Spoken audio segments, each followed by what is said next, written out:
The game that was used to justify the argument for whether or not games should be considered as art is back with a new lick of paint and a bit of WD-40 in the joints. The original game from the team that made the cult classic Ico was a fresh idea that stole people's hearts. It became legendary for its achievements in the way it used narrative and gameplay. With an unconventional premise, along with larger-than-life enemies not seen on a console before, there's a good reason why so many people hold the original game in such high regard. But does the remake bring back what made the original special? Let's take a look.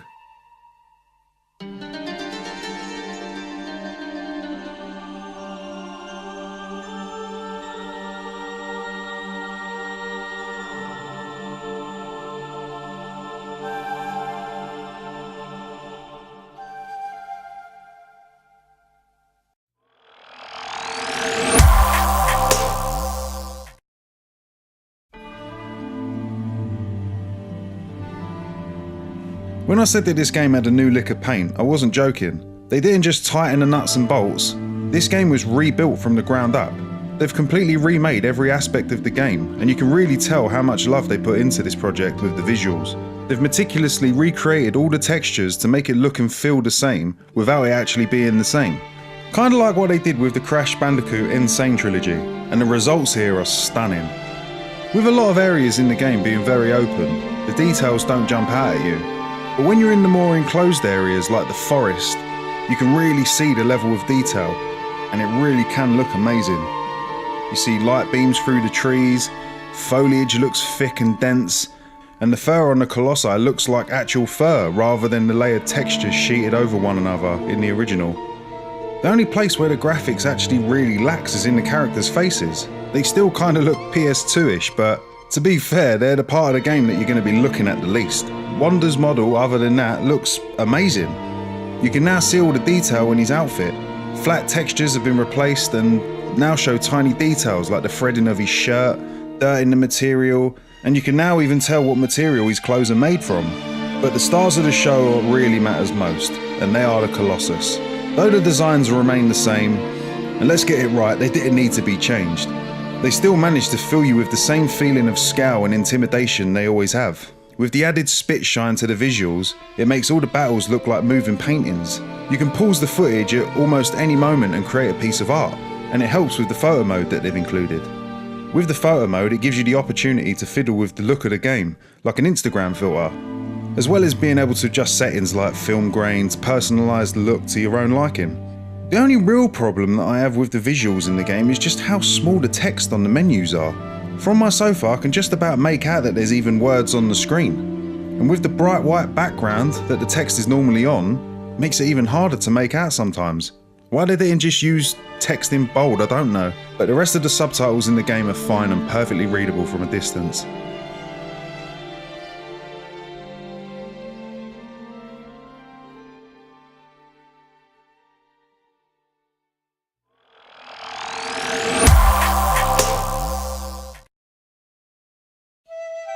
The idea of the game is pretty simple. You want to bring a girl back to life, and to do so, you need to collect the essence of 16 Colossi by taking them down.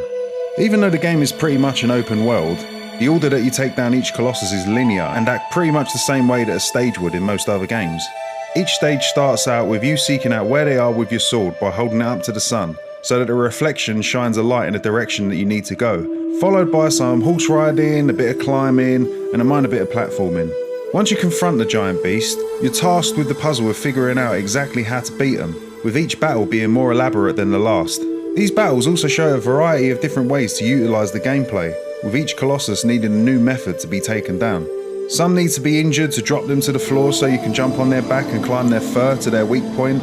Some need to be baited out like the flying Colossus or the eel to open up a window of opportunity to grab onto them whilst they're not in their safe environment. This makes each boss fight into its own puzzle box, keeping them from ever getting repetitive or boring. For a game that structures stages essentially the same, the variety of ways to interact is pretty staggering. The other thing that seems to still linger from the PS2 version is the camera control. It's one of those cinematic cameras that places itself exactly where it needs to be to make stuff look cool. But combine this with moving the horse, it can be a little annoying.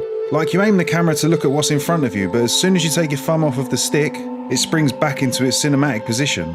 They did try and tackle this problem with a button that focuses your vision on the enemy, but then this restricts your visibility of the surrounding area, which can lead to mistakes and even cheap deaths. The rest of the controls take a little getting used to, which isn't a bad thing. It just goes to show how much games these days rely on the same mechanics and button presses. But with that said about the controls, you have different methods that you can try, but I stuck with the default settings. After you've played with the game a little, you'll pick them up pretty easily.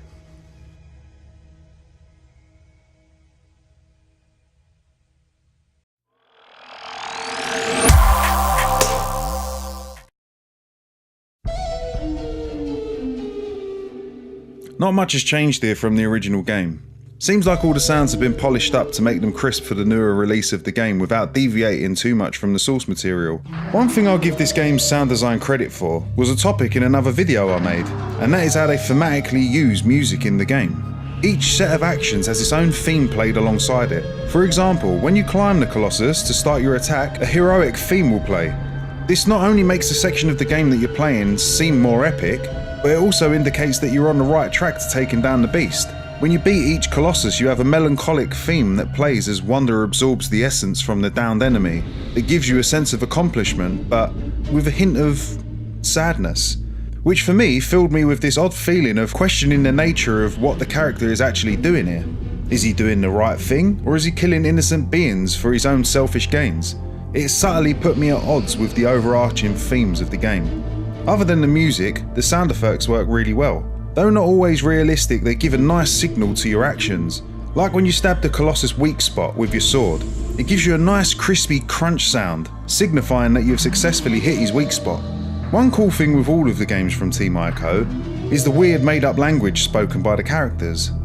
With Dormin, the voice that comes from above to instruct you of what you need to do next, it's eerily spoken with a number of voices phased in at the same time, giving the effect that one being consists of many voices, giving it a little more of a grand scale for something that could have been easily a text prompt on the screen. But with all that being said, the moments that work best in the game is when it's silent and letting the backdrop of sounds fill your speakers. The ambient sounds of birds flying, grass blowing in the wind, doubled with the trotting of Aggro the horse's hooves, really help build the world and bring you closer to it as a player.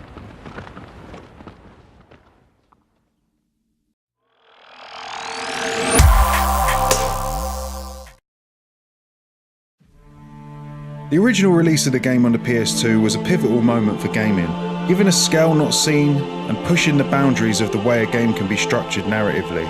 The original also sparked up the age-old argument about games being considered art. The remake I don't think has as much significance this time round, mainly because of how other games have took the formula that the original created and built upon it. But in terms of what the game contains, you won't really see anything else quite like it. It's not always the what you do in games that make them special, but more a thing of how they're done. You can have giant boss battles like a lot of games do these days. You can emulate the methods of tackling them also, but Shadow of the Colossus has a thought-provoking way that it plays itself out. With the lack of any real dialogue or even seeing the full extent of what you're doing or even any real context to why you're doing it, makes for an intriguing experience, even if it does leave you with more questions than it does answers. Like simple questions that at first don't seem to have much bearing, will later on burn in the back of your head. For example, I get that I'm saving this girl who was sacrificed, but why was she sacrificed? And to who? Who are the Colossus and why are they roaming this land? Why is everything in ruin wherever you go? Who even is this girl to wander? By today's standards, Shadow of the Colossus isn't anything significant gameplay or technology wise, but it's still a game that will stick with you long after beating it and putting the controller down. The original and the HD remaster are still amazing versions of the game, but this version with all the new bells and whistles along with the new coat of paint make it a definitive version of the game in my opinion. And with it being sold at a discounted price makes it a really highly recommended game from me. Well, thanks for watching the video and making it all the way to the end. Give the video a thumbs up if you liked it, subscribe to the channel for more, join the Discord server if you want to chat, and I'll see you in the next video.